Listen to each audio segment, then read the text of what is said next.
안녕하세요. 최근에 농업 동향을 한눈에 알 수 있는 농정넷 이슈 브리핑 18번째 시간입니다. 진행하는 저는 경북의 복숭아 농사꾼 이영수입니다. 반갑습니다. 네, 오늘은 지금 최근에 우리 국회에서는요, 국정감사가 한창 진행 중인데요. 11일부터 23일까지가 국감기간인데, 오늘은 우리 농업 쪽의 국정감사의 내용을 좀 주되게 다뤄보도록 하겠습니다. 예, 첫 번째 소식은 농업 소득 대책에 대한 이야기입니다. 우리 지난 5월에 발표된 농경연에서 농가 경제 조사 결과에 따르면 우리 농업 소득이 949만 원에 불과하다 가구당. 이래서 상당히 좀 큰 파장이 일어났죠. 우리 농민들이 농사를 지어도 이게 과연 소득이 1000만 원도 안 되는데 농민이 할 수 있느냐라는 자책어린 이런 이야기가 나올 정도였는데요. 이와 관련해서는 여당이든 야당이든 여야를 가리지 않고 우리 농식품부의 농업 소득을 올릴 수 있는 방안에 대해서는 적극적인 주문과 이제 질책이 있었습니다.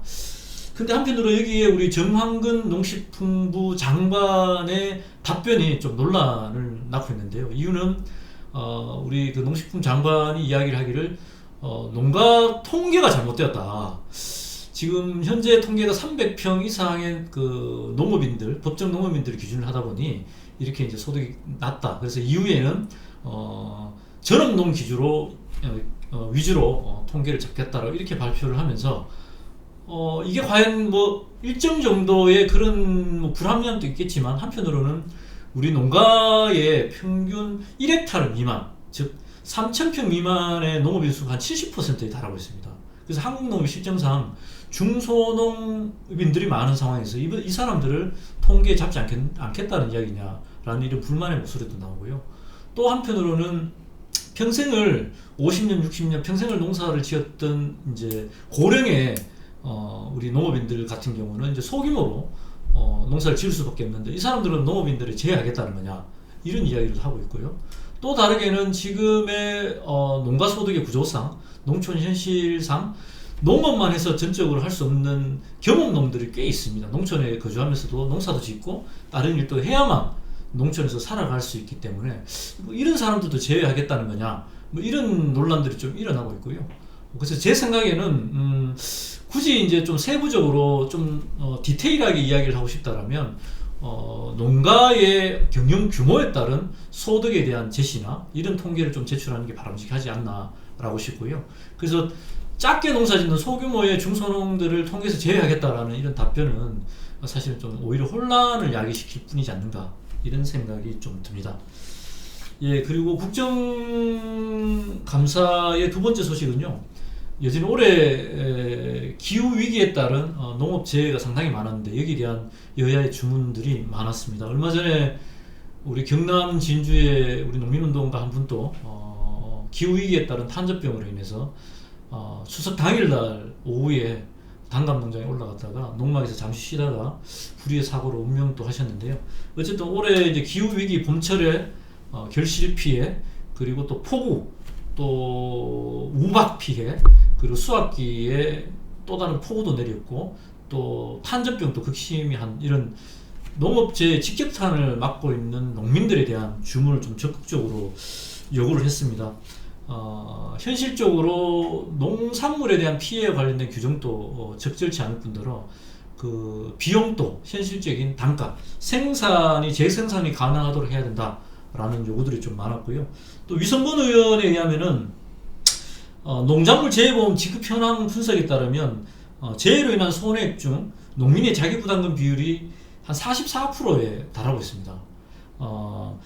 가축재해 보험은 한 11% 정도 달하고 있고요. 그리고 농기계 보험은 한 7.6%에 달하는 데 비해서 농산물 관련해서는 44% 정도가 자기 부담을 하고 있기 때문에 이 부분도 개선돼야 되지 않느냐라는 주문들도 있었습니다.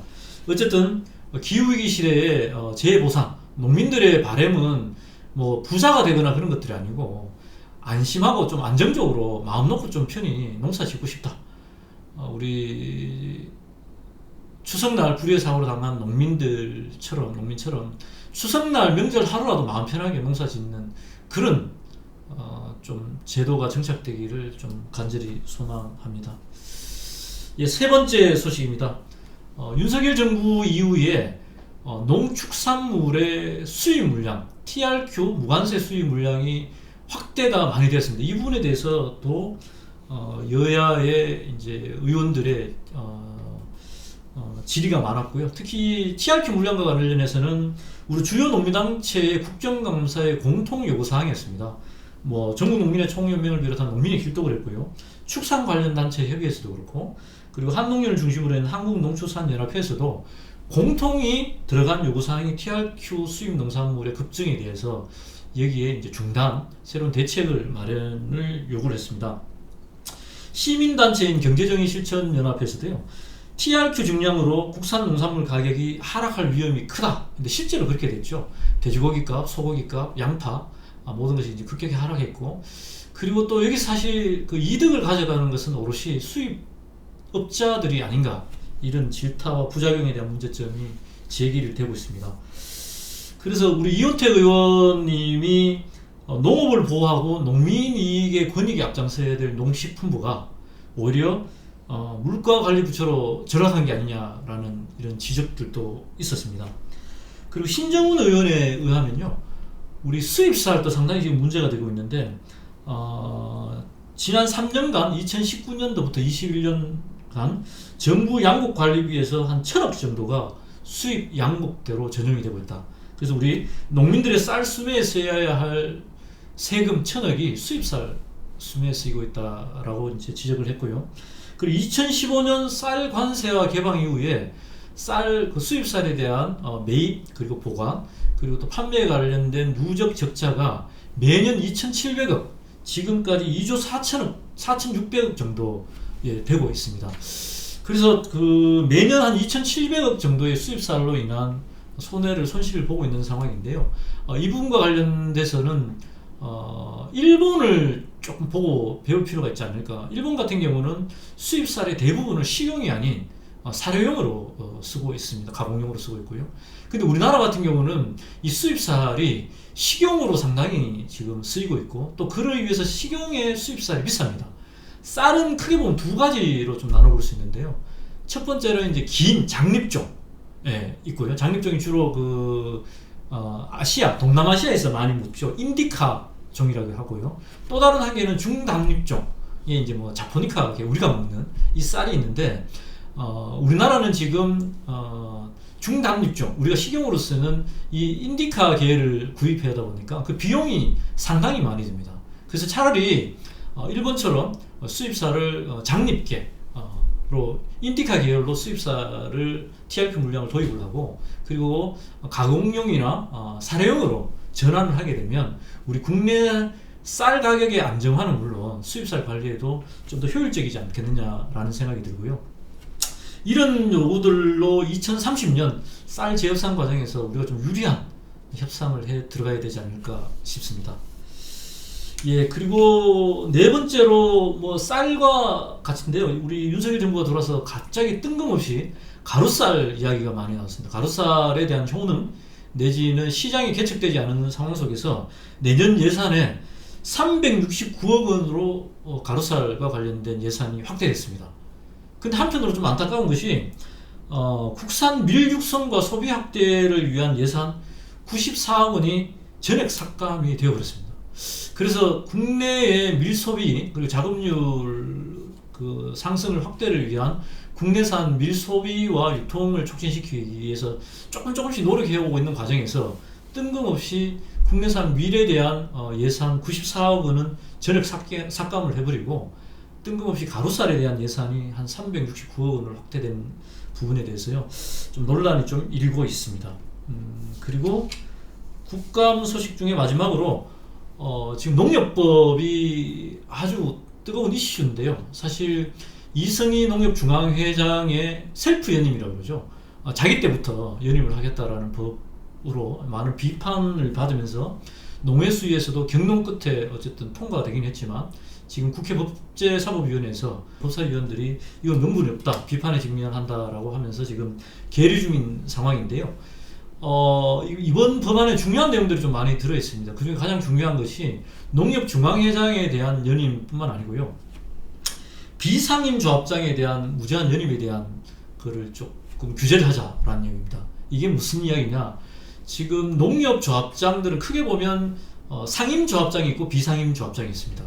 예, 그래서 상임조합장은 지난번에 농협법 개정을 통해서 3선까지 제한이 됐는데 비상임조합장은 무제한으로 두고 있습니다. 그래서 지금 신정훈 의원실에 의하면요, 연임 횟수에 제한이 없는 비상임조합장이 최대 11선, 4년씩 곱하기 하면 44년입니다. 11선 의원도 존재했고요. 그리고 10선 의원, 그리고 7선, 6선, 5선, 4선, 그러니까 전체 549개 조합 중에서 4선 이상 비율이 19.1%에 달하고 있답니다. 그래서 이런 부분들을 보면은 어쨌든 비상임 조합장의 무제한 연임을 제한하는 3선 제한, 이런 부분들은 좀 긍정적으로 검토가 돼야 되지 않을까라고 싶습니다. 네, 두 번째 소식은 경기도 교육청이 친환경 급식 조례를 개정을 하려고 하는데 여기에 대한 논란이 좀 뜨겁습니다. 이유는 임태희 우리 경기 교육감이 친환경 조례 현행 급식에 대한 조례에서요, 교육감과 학교의장은 친환경 근거리 농산물에 기초한 급식을 제공하기 위해 노력해야 한다라는 현행 안을 친환경과 근거리라는 말은 제외하고 그저 안전하고 건강한 급식을 제공하기 노력한다라는 개정안을 지금 통과시키려고 하고 있습니다. 이게 무슨 이야기냐? 지금 지난번에 친환경 급식 운동이 한참 벌어졌을 때 안전한 먹거리, 그것이 검증된 것이 객관적 기준이 있는 친환경 기준, 그러니까 무농약이라든지 유기농, 이게 친환경 기준, 그리고 이왕이면은 현행 기후위기 시대에 대비하기 위한 탄소 발자국이라고 하죠. 근거리 로컬 푸드를 중심으로 먹여야 된다 라는 것으로 해서 이렇게 통과됐는데, 갑자기 뜬금없이 우리 임태희 교육감이 친환경 근거리라는 구체적이고 객관적인 이 지표 기준을 버리고 그냥 안전한 농산물로만 했습니다. 이렇게 되면 수입 농산물도 안전하다라면 할 수 있는 자의적인 해석들이 너무 강하게 될 수 있는 이런 법이 되기 때문에 우리 시민사회단체, 농민단체들은 개혁안이라고 지금 반발을 하고 있습니다. 어쨌든 우리 그 새누리당의 3선 국회의원 출신인 우리 임태희 교육감님이 이 아이들에게 먹이는 친환경 급식에 관련해서도 너무 정치적으로 좀 해석하는 게 아닌가라는 우려를 표하는 바입니다. 오늘 준비한 소식은 여기까지입니다. 농업 농촌이 제 가치를 인정받고 우리 농민들도 행복한 세상을 이룹니다.